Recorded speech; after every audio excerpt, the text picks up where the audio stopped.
was these theorems.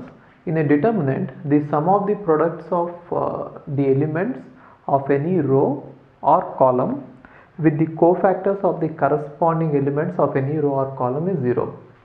So what they mean to say is, if you have a determinant, generally how do you find out the value of the determinant?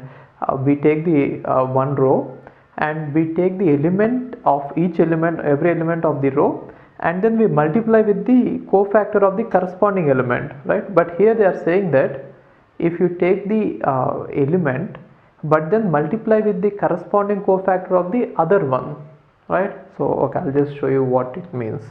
Generally we know this delta equal to a I1, which means I'm expanding the determinant across the ith row. So ith row, first element ai1, let us say capital A I1 is the corresponding cofactor of the element ai1. I hope you are understanding. What I mean to say is, if there is a matrix, if there is a determinant, I am just expanding it over the ith row. So I am taking the first element of the ith row and multiplying with the corresponding cofactor of the first element, right? And a I2 and multiplying with the corresponding cofactor, so on, a in, right?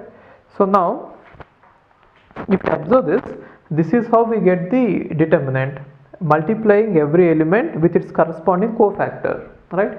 Now they are saying that if you multiply every element with the corresponding cofactor of the other row or column, which means instead of taking it from the ith row, right, I am multiplying with the corresponding cofactor of the jth row, j1. So this is nothing but the cofactor of the element small a j1, which means I am taking the cofactor of some other row. I am multiplying with the aij the cofactor of some other row, right, plus ai2 and the corresponding cofactor of some other row, so on, plus ain and the corresponding cofactor of some other row, right? So now what happens is, the resulting formula whichever you get here is like this. So you have, instead of multiplying in order to find out the determinant, you should have multiplied here with aj, isn't it, aj2 and then aj3, right? But then you are multiplying with ai1, right? So it is actually a formula which can be obtained by replacing the jth row with the ith row, right? So if you replace the jth row with the ith row and then try to expand the find out the determinant across the jth row, this is what you get. I think you are getting it. I'm not sure, just see this. What I mean to say is, see, now assume that this is the ith row, okay, and this is the jth row, right? So you are actually taking the ith row elements, this is the ith row and this is the jth row. You are actually taking the ith row elements, right, and you are multiplying with the cofactors of the jth row, right? So it is as good as replacing this jth row with the ith row itself and then finding out the determinant by expanding it across the jth row, right, which is now replaced with ith row. So what does that imply? Both I and j rows are actually same, because it is actually equivalent to replacing jth row with the ith row, right? So whenever we have two rows as same, we already know that the determinant is going to be 0. If you understood this, okay, otherwise just remember it again. So this is just a theorem. I'm trying to prove it in simple words without using complicating words, but okay, otherwise start it.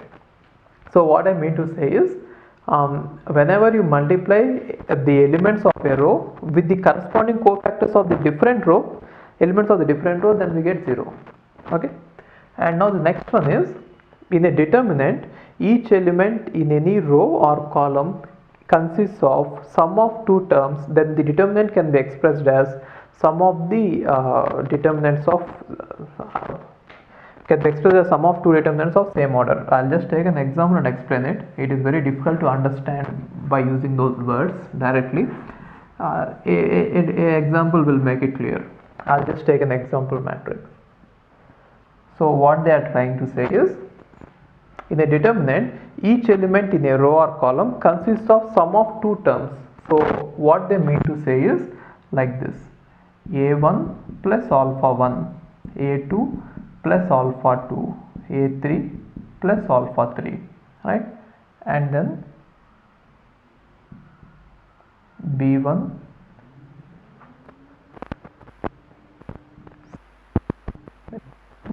c2 c, right? So what they are trying to say is, if in a row or a column the elements can be expressed as sum of two terms, then the resulting determinant can also be expressed as sum of two determinants. So how is it possible is, so let's say the position of this one is, I'm trying to expand the determinant across this column, right? Again, the proof is not important, I'm just trying to explain in simple words. If you can understand it, okay, otherwise remember it, okay? So what I'm trying to do is, I'm just trying to expand the determinant across this first column. How can I expand it is, the index of this element is 1 1, right? So a1 plus alpha 1 into capital A11. So what does that mean? A11, this particular element is being multiplied with the corresponding cofactor, right? Plus the index of this one is 2 1, right? Therefore a2 plus alpha 2 into a21 plus a3 plus alpha 3 into a31, right? So this is the determinant. Now this determinant can actually be split up now. So how can I split it up? I can write it like this: a1 into a11, which means a1 is multiplied with a11 plus a2 is multiplied with a21 plus a3 is multiplied with a31 plus alpha 1 into a11 alpha 2 into a21 plus alpha 3 into a31, right? So now we got a new matrix. I mean, this is a new determinant and this is a new determinant. How you write this new determinant is like this: a1 b1 c1, a2 b2 c2, a3 b3 c3. See, this entire thing I am writing like this. The reason is, this a11, this doesn't contain a1 plus alpha 1, which means by writing this entire term like this, the cofactors doesn't change. Okay, I'll just tell you this. What is a11 here? A11 can be obtained by removing this row and this column, which is nothing but this thing, isn't it? Similarly here also, a11 is same. By removing this row and this column, I get a11 as same, isn't it? And what is a12, a21 here? By removing this column, this row and this column, a21 is nothing but b1, these four, right?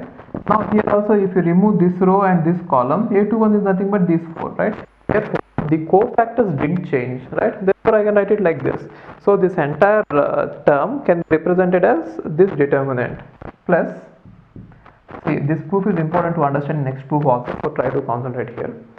And now the next one can be written like this: alpha 1, alpha 2, alpha 3, b1, b2, b3, c1, c2, c3, right? Therefore the next term, the next one has been written like this, right?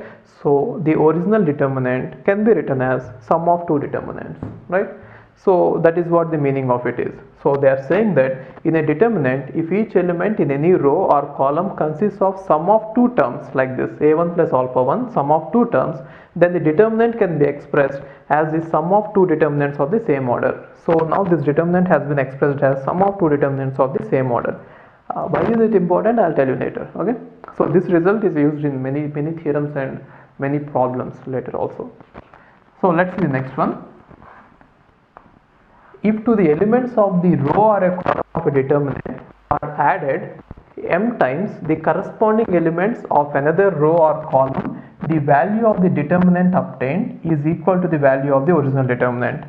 So I'll take an example and explain you what that statement means. So they are saying that if we have a determinant like this, a1, b1, c1, a2, b2, c2, a3, b3, c3, right? Now read it. If to the elements of a row or column of a determinant are added m times the corresponding elements of another row or column, the value of the determinant thus obtained is equal to the value of the original determinant. So that is what they are saying. So it means that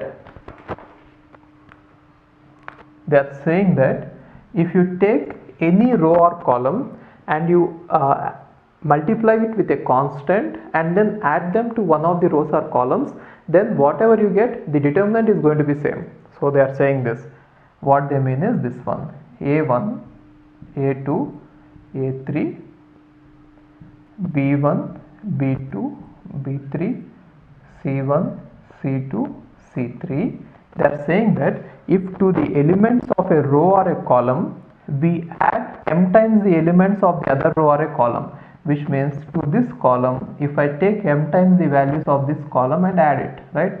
So m into b1 plus m into b2 plus m into b3, if I take m times of this and add it, whatever you get, these two are same, right? How can we prove it? So already we have seen that from this theorem that when the elements of the are sum of two terms in a row or a column, we can express this one as sum of two determinants, isn't it? Therefore, I am going to express this one as sum of two determinants. How can we express it? Just now I have shown you the proof, right? So this entire determinant can be written as sum of two determinants like this: a1, b1, c1, a2, b2, c2, a3, b3, c3 plus m into b1, m into b2, m into b3, b1, b2, b3, c1, c2, c3. Already in the earlier theorems, we have already seen that if all the elements of a row or a column are multiplied by a constant, right, this constant, it is as good as removing that constant outside. I mean, taking that constant and multiplying it with the constant of the original determinant, which means all this m can be taken out and it can be written out here as if the entire determinant is multiplied by m one time, right? So when all the elements of a row or a column are multiplied with a scalar, it is as good as getting the determinant and then multiplying with that scalar, right? Now these two are, this can be written like this as sum of two determinants. And now in this one, if you observe it, elements of this column and the elements of this column both are equal. So what can we say? Two elements are, two columns are correspondingly equal. So what can we say about this? The entire determinant is going to be 0. So m multiplied with 0 is 0. So this entire thing is going to be 0. So this one we got the same, right? So very important, this is very important result. So what I am trying to say is, if you have a determinant, if you take the elements of one of the column and multiply with a constant and add it back to this one, we are going to get this, we are going to have the same determinant. Why it is important is, later we shall use this property in order to take a big, in order to convert a determinant normal matrix into a diagonal matrix, or upper diagonal or lower diagonal matrix, upper triangular or lower triangular matrix. Okay, maybe with examples it will be clear. Where it will be used, I'll show you, but remember all these points, very important. So these 2 points especially are very important, which means you can express this one as the sum of two matrices, two determinants, and then whenever you multiply it and add with a different row or column, the resulting matrix is also going to have the same determinant. These are very important for conversions. Okay, fine. With examples it will be clear, don't worry.